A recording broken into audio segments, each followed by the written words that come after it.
Hi there, Kristen Uppenlotz-Grech of Pilates Home Practice. I'm homesick today with a cold, so I thought I'd take this opportunity to address a question I get a lot. Should I do Pilates when I'm sick?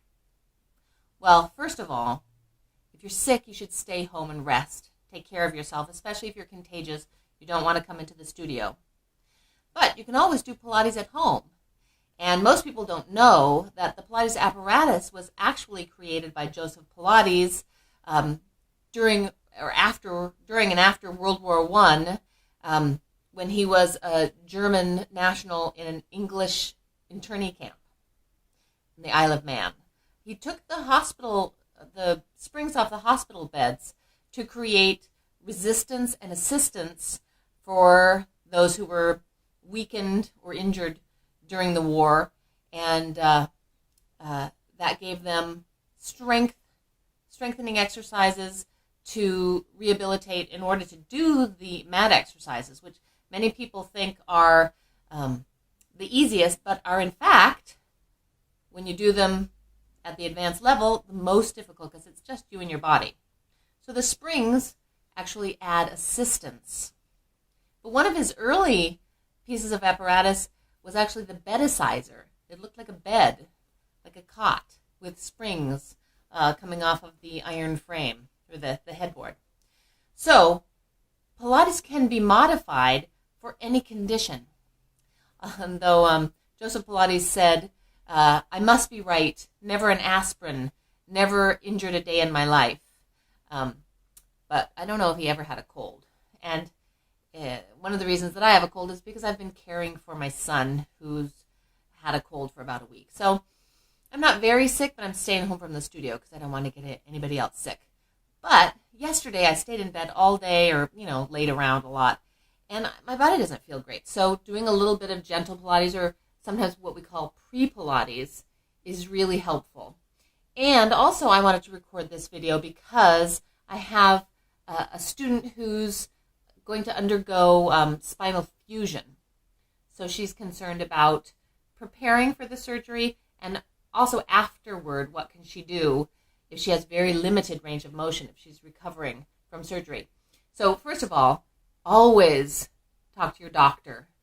The information that I give here is not to be used for information other than what you get from your doctor, okay? And never do anything that hurts. So, but I just thought I'd show you some things that you can actually do in bed. All right. So, you can really work on stabilizing your core while you're laying in bed. And one of the pre-Pilates exercises that I like to do for pelvic stability and upper torso stability is what I call knee floats. And we're going to put thumbs on the lower rib cage points, fingertips on the hip points, and we're going to keep that rectangle of torso, your core, your powerhouse, still while you use your legs for leverage. So we're going to inhale through the nose, exhale through the mouth, engage all of those deep abdominals without changing the shape of the spine, and let the leg float up. It should feel like the leg bone is dropping into the socket, not like you're lifting up the leg with the big muscles. And then set it back down. Inhale to prepare. Exhale. Monitor the movement in your spine with your fingers and thumbs to see if one hip drops down or the rib cage pops up in opposition. And then once you notice what your pattern is, anticipate that pattern and anchor in opposition. Get everything to pull in toward the spine nice and deep. Make this really small so the foot just feels like it's coming up like it's leaving room for a piece of paper. Inhale, exhale. I'm stabilizing through my low back as well. So I'm not flattening my back here, unless I have a condition that makes flattening my back more comfortable for me. So we can progress toward a neutral spine if that's not right for us right now. Exhale, float the leg up. Make sense? It's a really great exercise. It's very small, but it can be very powerful for getting all of the deep muscles around your spine to activate, even if you can't get out of bed. All right, then if you wanted to take that into side lying, depending on how sick you are or how much movement you have, lay on your side and and feel that same rectangle as you stabilize and float one leg up. So what we don't want to have happen is that hip to pull up toward the rib cage. We want to think long through the leg that's lifting, as if you were right up against a wall, and float the leg up. So again, it's not so much a lift of the big muscles in the leg, but a floating up from a very stable pelvis. You can do little circles here. Keep breathing. Do that on both sides. And then you can do a little bit of extension if that's comfortable for your spine. So you can lay on your belly, press your elbows down and pull them in towards your waist. Make sure your neck is nice and long, and pull your belly in and up here. You're wrapping your shoulders away from your ears, and you can press your pubic bone down slightly, but don't overdo the glute muscles if you can.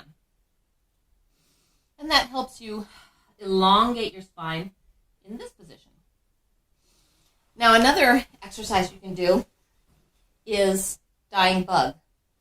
So first, get those shoulders nice and mobile, and then anchor the rib cage as you move your arms independently.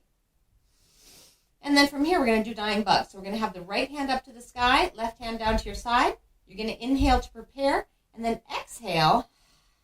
Tap your knee with your hand. Take another inhale, and as you exhale, you're stabilizing through the torso, and you're extending your arm and your leg out to where the wall meets the ceiling. Inhale and exhale. Inhale and exhale. And float the arm and leg down. So we're looking for that same stability around the spine. Left arm to the sky, right arm to your side. You're pressing gently through the back of the right arm. Exhale. Inhale to prepare. Exhale. Extend the leg and the arm out to where the wall meets the ceiling. You don't want to go too far. We're looking for stability, not range of motion. Make sure you use your breath.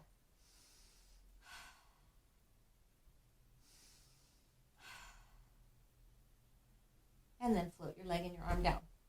So the point is that we're working deeply, not big range of motion, but you can work very deeply without much range of motion. Oh, if you can do some bridges here too. Make sure your neck is not elevated for these. Your neck should be nice and flat.